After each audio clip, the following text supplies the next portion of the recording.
Muy buenas tardes, estimados alumnos. Damos inicio a la clase número 7, siempre correspondiente a los aspectos fundamentales del derecho internacional público. Haciendo un breve análisis, una retroalimentación de la clase anterior, estábamos hablando acerca de la falta de un control técnico jurídico previo a la aprobación de tratados internacionales. Que decíamos es una de las deficiencias que se tiene en relación a la aprobación, antes de la aprobación y ratificación de los tratados internacionales. El único país, decíamos, en Centroamérica que posee esta disposición en su ordenamiento constitucional es Costa Rica, donde da facultades a la Corte Constitucional para que pueda realizar controles técnicos jurídicos previos a la ratificación de tratados internacionales. Esto, desde luego, ¿por qué explico esto? Nos trae grandes consecuencias como país por el hecho de firmar tratados internacionales, ratificarlos, luego pasan a ser leyes secundarias de nuestra república y de pronto estamos con un problema de inconstitucionalidades del tratado, incumplimiento. Está en juego la responsabilidad del Estado frente a la comunidad internacional, la vulneración a derechos fundamentales, derechos humanos, la falta de viabilidad, diríamos, en la aplicación de la norma y conflictos a nivel internacional, si se quiere, así con organismos supranacionales. Es decir, trae una consecuencia grande a esto el hecho de no tener un control previo. Pero decíamos, ¿qué es lo que hay que hacer para esto? Bueno, la propuesta, a mi juicio, siempre ha sido establecer una reforma constitucional. Decíamos, en las facultades que tiene la Asamblea Legislativa, que es la que ratifica los tratados, y en las facultades que tiene la Sala de lo Constitucional como órgano encargado, como instancia encargada de encontrar la inconstitucionalidad de las leyes, decretos, reglamentos como tal. Entonces ya habíamos hecho una explicación, por ejemplo, en el artículo 131, numeral 7, le da a la Asamblea Legislativa la facultad de ratificar el Tratado Internacional. Sin embargo, para esto había que incorporar, decíamos, un segundo inciso, donde le permitiera solicitar el control técnico jurídico previo. Ya habíamos establecido también que en un primer momento lo prudente sería hacerlo sobre ciertos tratados, sobre ciertos temas, por ejemplo, aquellos que se refieran al endeudamiento del país, aquellos que permitan la instalación de bases militares en nuestro territorio, el paso de cualquier grupo armado, los tratados que tengan que ver con aspectos de territorio o aspectos fronterizos, etcétera, o cuestiones de arbitraje, etcétera. Ahí considero de que pueden ser temas, digamos, de vital importancia. Podríamos agregar, por ejemplo, tratados internacionales relativos al medio ambiente, ¿no? Que es un tema muy importante. Por ejemplo, la distribución del recurso hídrico o el tratamiento de las aguas en nuestro país por parte de otras empresas o de empresas internacionales, etcétera. Entonces, ahí se puede ir enriqueciendo, digamos, esta propuesta con otro tipo de temática. Ahora decíamos, la otra reforma constitucional es relativa al artículo 174 de nuestra Constitución, que tiene que ver con las funciones de la Sala de lo Constitucional. En esta reforma, por ejemplo, se puede agregar, a mi juicio, los siguientes incisos.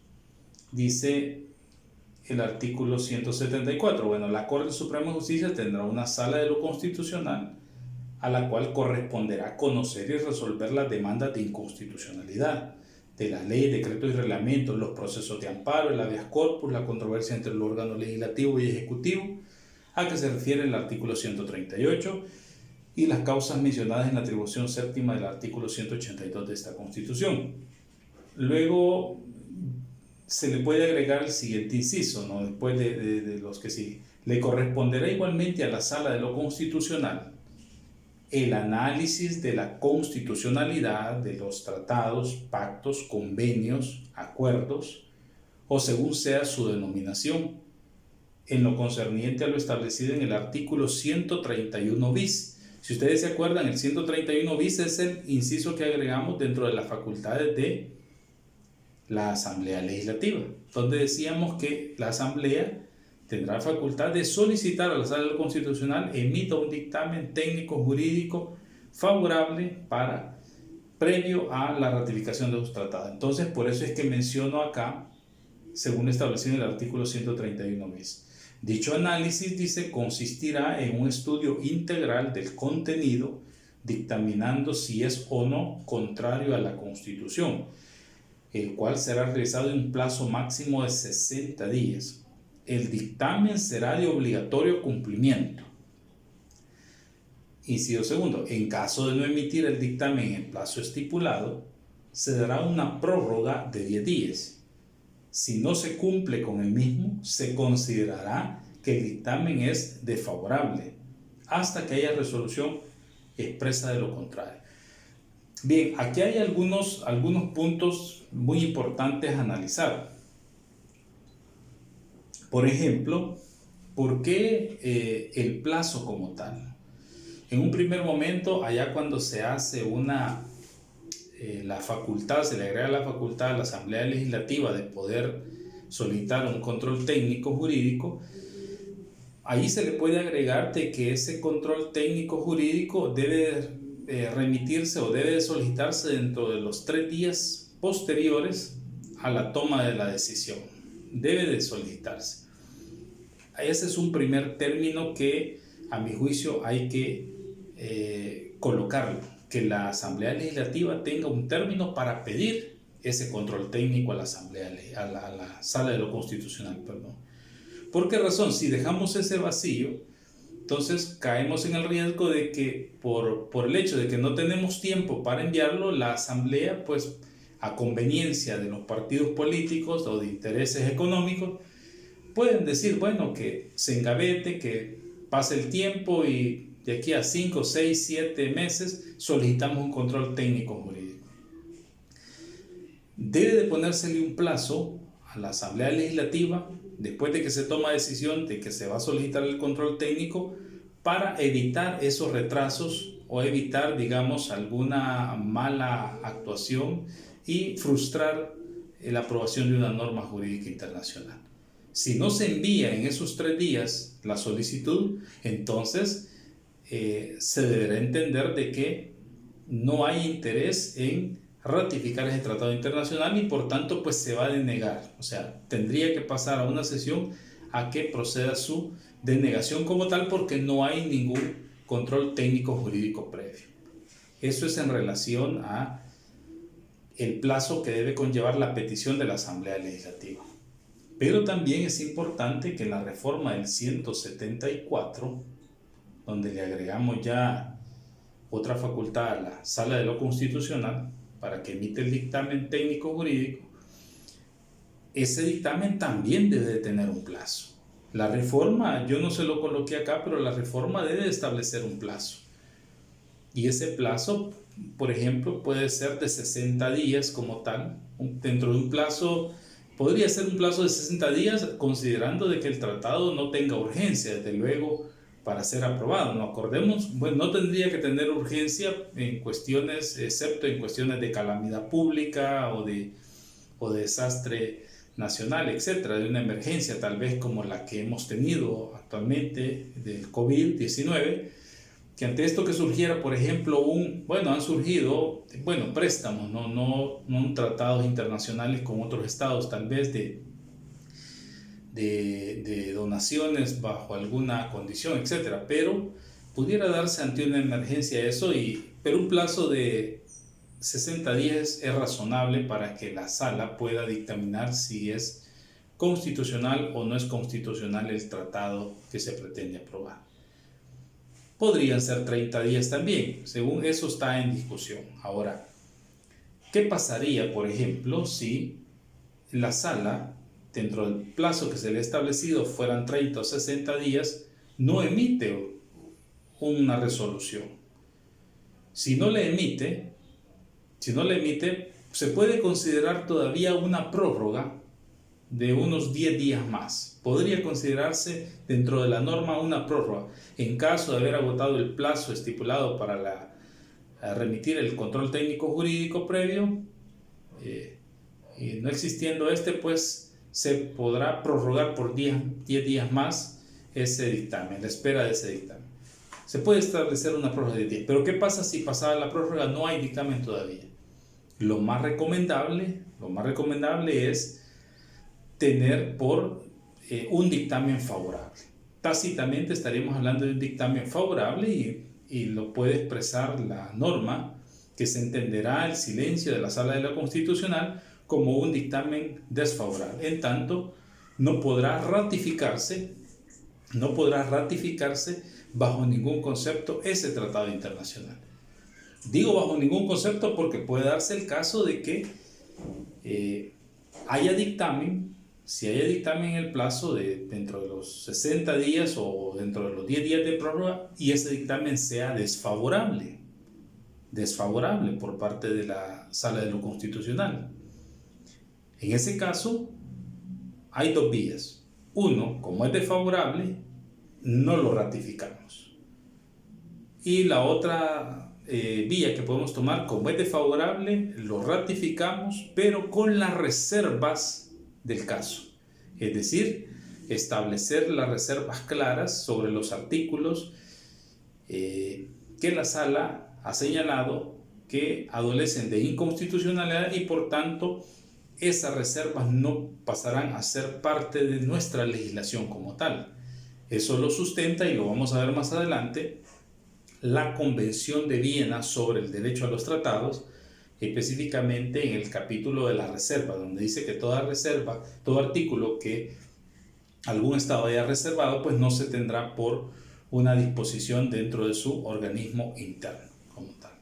Entonces vean la importancia que debe de existir tanto del plazo para la Asamblea Legislativa al momento de solicitar el dictamen técnico jurídico, para evitar o caer en esa laguna, en ese espacio, decir, bueno, la ley no dice nada sobre el dictamen, pues podemos pedirlo de aquí a 5 meses, 6 meses, 1 año, etc. Tiene que ser dentro de los 3 días posteriores a la toma de la decisión de solicitarlo. Pero así también la sala tendrá que tener un plazo para remitir su dictamen. Decíamos 60 días en un periodo ordinario, 10 días de prórroga si no lo hizo, y si no hay un dictamen, pues se entenderá que es desfavorable. Y si hay un dictamen desfavorable, dentro del plazo hay dos vías. Una es que no se apruebe y la otra es que se apruebe con la reserva. Repito, en el caso que no haya dictamen en el periodo ordinario ni en la reserva y que se entiende tácitamente que es desfavorable, no hay ni una posibilidad de aprobarlo ni con reservas. ¿Por qué? Porque no conocemos nada de qué disposiciones son contrarias a nuestra Constitución.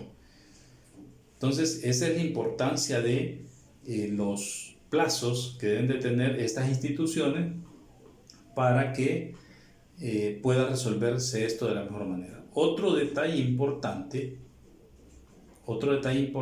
que hay que considerar es que el dictamen debe de ser vinculante con la resolución de la Asamblea Legislativa.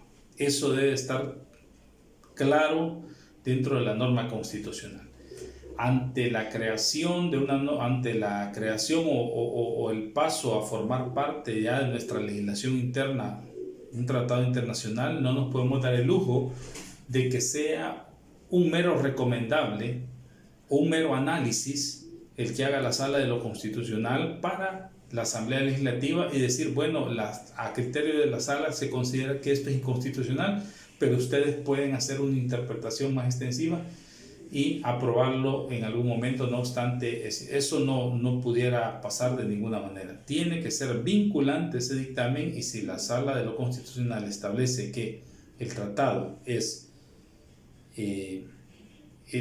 si establece que el dictamen es favorable, pues perfectamente se puede aprobar. Pero si es desfavorable, se podrá con las reservas del caso como tal. Entonces, ese poder, esa fuerza vinculante, debe de estar plasmada dentro de la legislación también constitucional.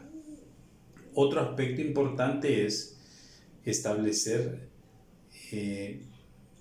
bueno, ya dijimos sobre los temas que se van a discutir, los plazos, que lógicamente no puede ser para todos los tratados internacionales, algunos tienen mayor urgencia que otros, que debería ser para todos, desde luego, ¿no? Pero en este caso podemos hablar de estos que revisten sobre estos temas que vimos y algunos relativos. Aquí podemos agregarle desde luego de los tratados internacionales estrictamente de derechos humanos. No puede ser algún tratado contra la tortura, contra la trata de personas, etc. Muy bien. Entonces vean qué interesante es esta deficiencia que tenemos en nuestro ordenamiento constitucional frente al derecho internacional público. Por eso es que los tratados como fuente principal del DIP muchas veces presentan estos conflictos en las leyes internas. En Latinoamérica son pocos los países que establecen controles jurídicos previos, por ejemplo Costa Rica, el caso de Chile, Argentina, pero la mayoría de países, Perú, Ecuador, Panamá y los demás países centroamericanos no establecen básicamente un control técnico jurídico previo.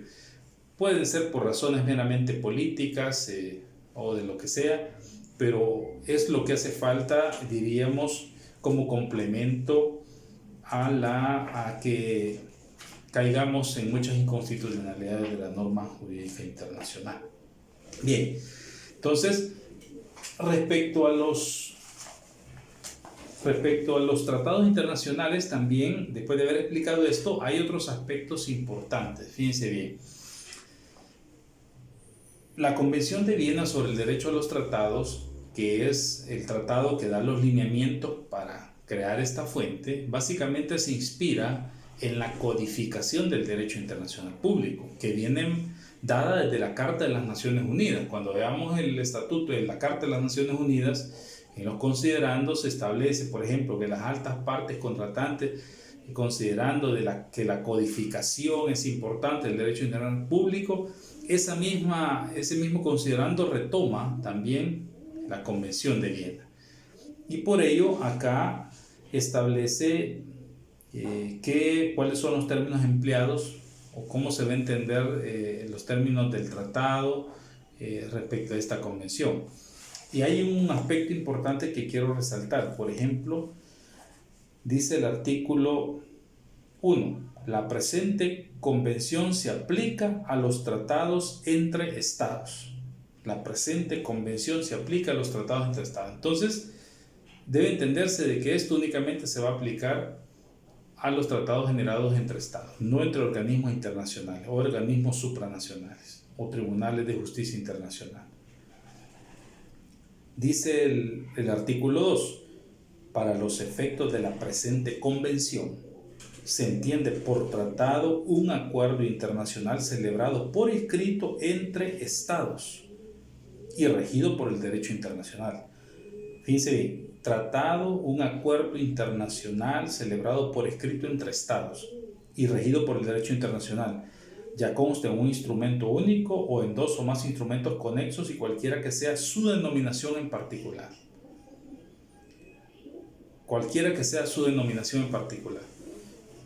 Aquí hay una discusión entre algunos autores que cuando habla de cualquiera que sea su denominación en particular, un tratado es sinónimo de un pacto, de una convención, de un convenio, etc.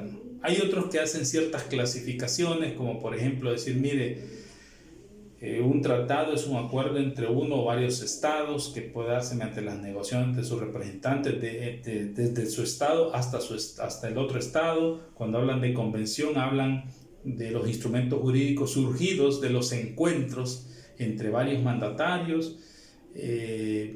Algunos hablan de pacto, pues, de la celebración y origen de marcos jurídicos sobre estados que comparten los mismos ideales, los mismos principios sobre un tema en específico. etc. Por eso se le llama pacto, etc. Al final la convención no quiso entrar en discusión sobre estos temas y por eso dice cualquiera que sea su denominación. Pero quiero resaltar algo importante. Para la convención los tratados son entre estados, que sea por escrito, dice, celebrado por escrito entre estados. Y el artículo 1 dice, la presente convención se aplica a los tratados entre estados. Aquí surge una contradicción con lo que establece el artículo 5. Vea lo que dice el artículo 5 de la Convención de Viena sobre el derecho a los tratados. Dice, tratados constitutivos de organizaciones internacionales y tratados adoptados en el ámbito de una organización internacional. La presente convención, dice, se aplicará a todo tratado que sea un instrumento constitutivo de una organización internacional y a todo tratado adoptado en el ámbito de una organización internacional sin perjuicio de cualquier norma pertinente de la organización. Lo que encontramos acá es una contradicción jurídica, definitivamente. Porque si el artículo 1 nos está diciendo, mire, dice, la presente convención se aplica a los tratados entre estados. Y el 2 le dice, para los efectos de la presente convención se entiende por tratado todo acuerdo internacional por escrito celebrado entre tratados, cualquiera que sea su denominación. Estamos hablando de tratados entre estados. Pero el 5 le dice de que la presente convención se va a aplicar entre tratados celebrados entre organizaciones internacionales o en el ámbito, adoptados en el ámbito de una organización internacional. Entonces se genera una contradicción, o son entre estados o son entre organismos. Hoy por hoy, esta es una crítica que se le hace a este tratado internacional.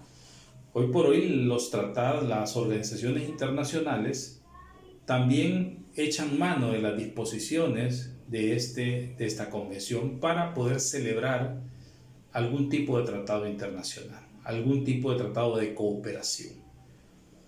No obstante, no son estados como tal, pero tomando las facultades del artículo 5, por ejemplo, la ONU ha establecido con diferentes países algunos acuerdos internacionales en torno a esa organización internacional.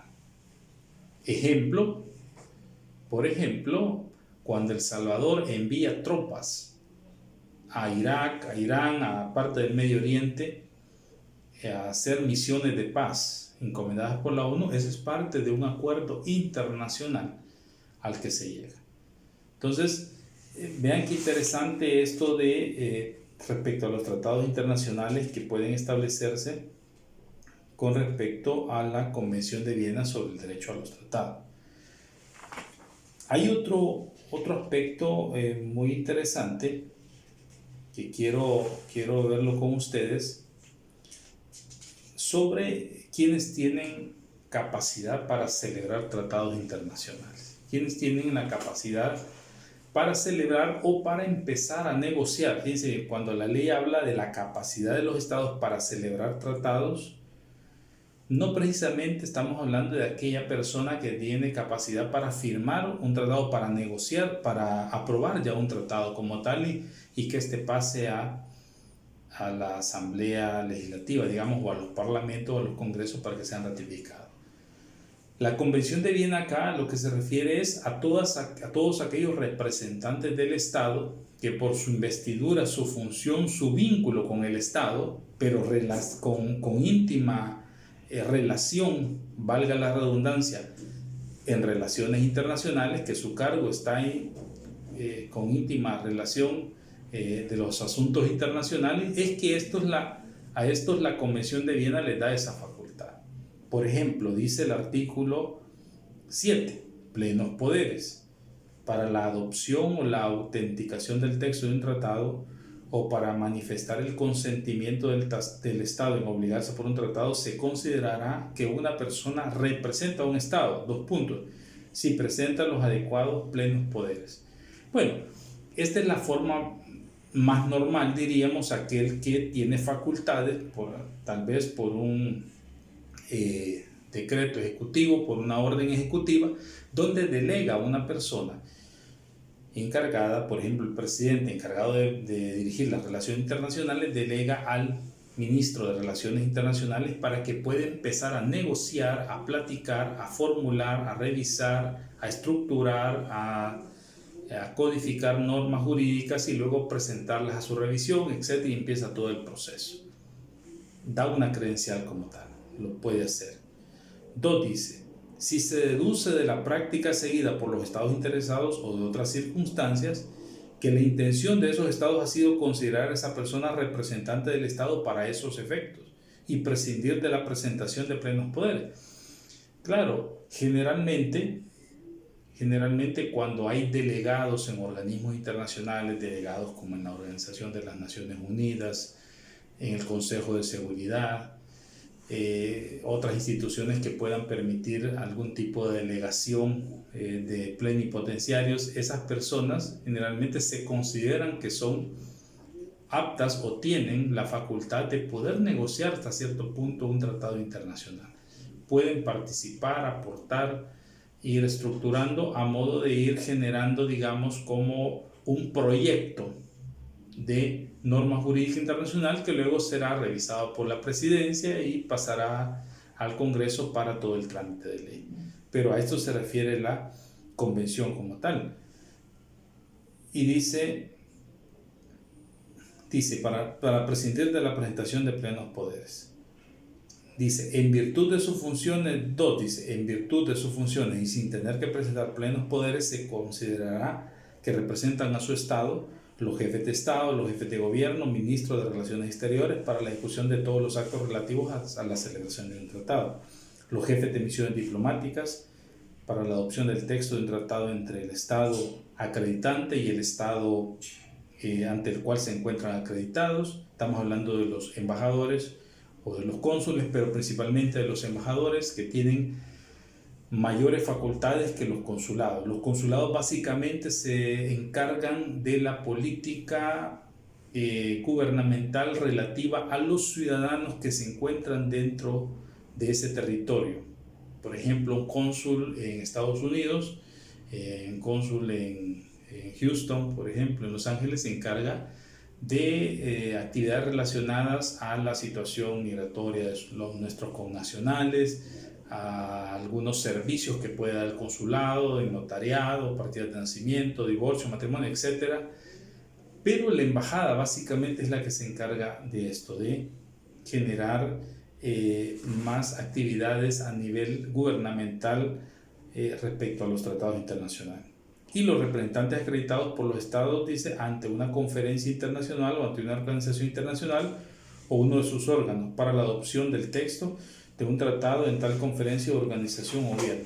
Yo recuerdo que cuando se iba a aprobar, o cuando se estaba en discusión, mejor dicho, el Estatuto de Roma, que es el marco jurídico de la Corte Penal Internacional, se envió a un grupo de plenipotenciarios o de abogados especialistas en esta materia para que pudieran estudiar la propuesta de creación del estatuto, aportar y establecer hasta cierto punto algunas ideas sobre qué podían aportar y si era factible o no para que el Estado de El Salvador lo suscribiera.